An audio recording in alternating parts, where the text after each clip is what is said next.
In our last conversation, we looked carefully, read through a portion of Paul's letter to Ephesians chapter 2. And we see there that Jesus is personified, or peace is personified in the person of Jesus himself. Paul writes, as I explained, that Jesus is our peace.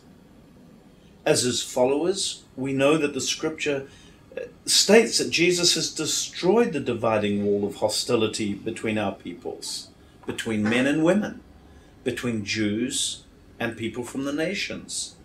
Yet in our hearts, as we participate in conflict, the temptation always is to re-erect the dividing wall. We need to be asking ourselves, why do we do that? Practically speaking, here in Netanya, in the heart of the Sharon Valley, we live in the narrowest portion of the nation. It is only 16 kilometers from the Mediterranean Sea to the what we know as the Green Line, the beginning of the West Bank. There is a straight road, literally going through the heart of my city, that leads out to the West Bank, 16 kilometers. In driving terms, 15-20 minute drive, somebody can be in the heart of Netanya. During the terrible days of the Intifada,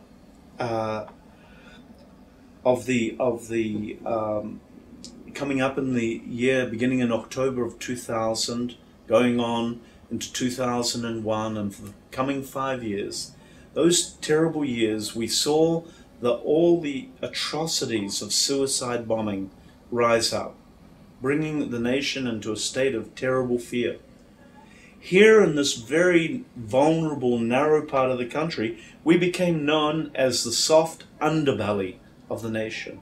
And I remember in the first 6 months of the Intifada of the year 2001, there were countless suicide and bombing atrocities in my city that literally brought the whole city of about 180,000 people to its knees in fear and anger.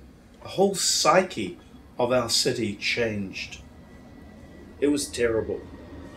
During those days, the Israeli government made a decision to begin to erect the dividing wall, as it's known, between the Palestinian territories and the rest of the nation of Israel.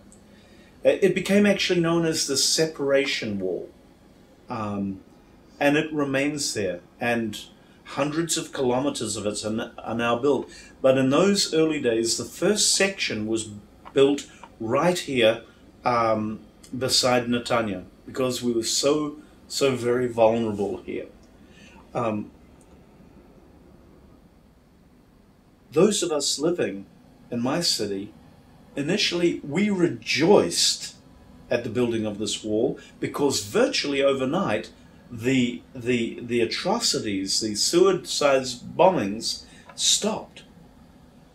But somehow deep in my heart, because already I was walking for many years, developing fellowship and relationship with my Palestinian brothers and sisters, suddenly this part of me became deeply disturbed. Our people were now truly physically divided.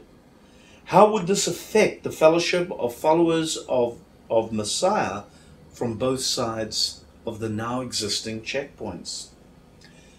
Many of us discovered that for us to regard ourselves as true disciples, we must commit ourselves to being pursuers of peace. This is no longer an option, even at the cost at times of social loyalties, and even at the cost of having our own precious belief systems challenged. In accepting God's call on our lives to reconciliation, we also have to be very aware of the obstacles to reconciliation, those things that limit or prevent us from drawing close to one another in fellowship, at least in this context of the Israeli-Palestinian conflict.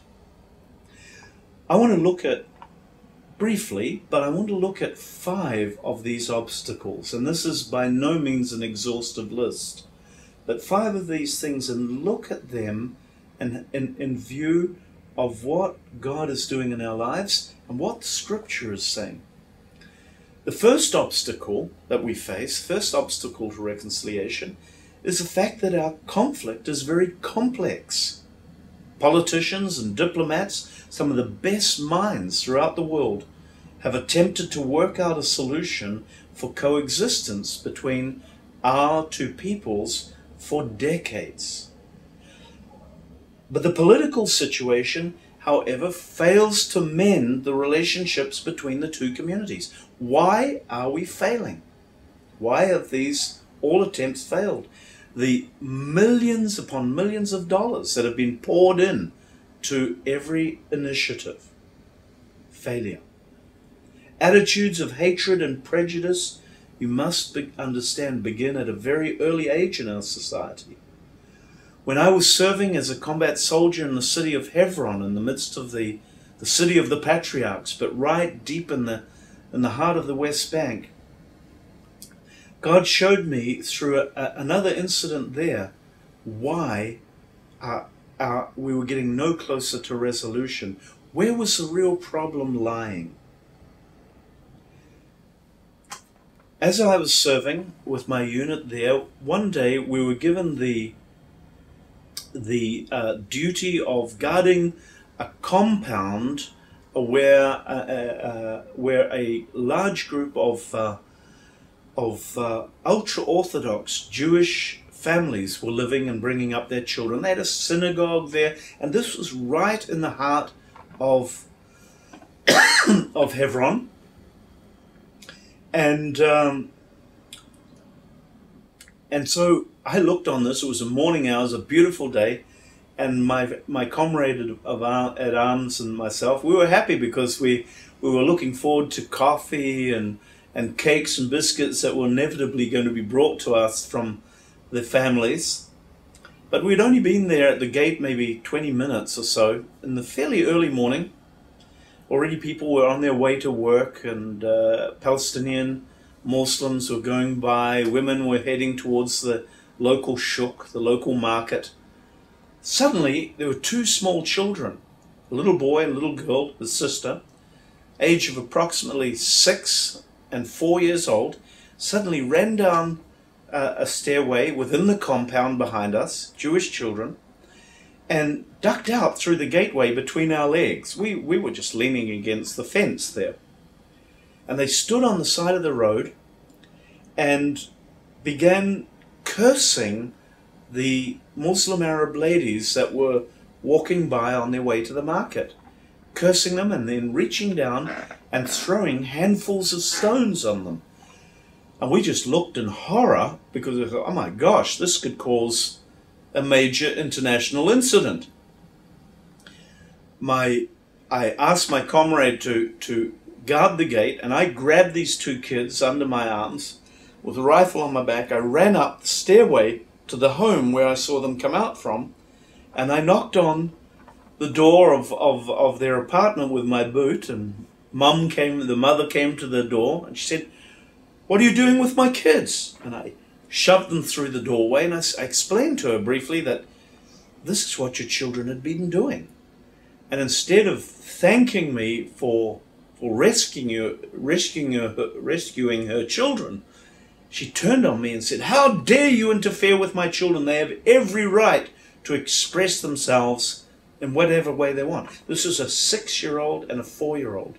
And at that moment, I understood very deeply that our problems ran very deeply from a young age.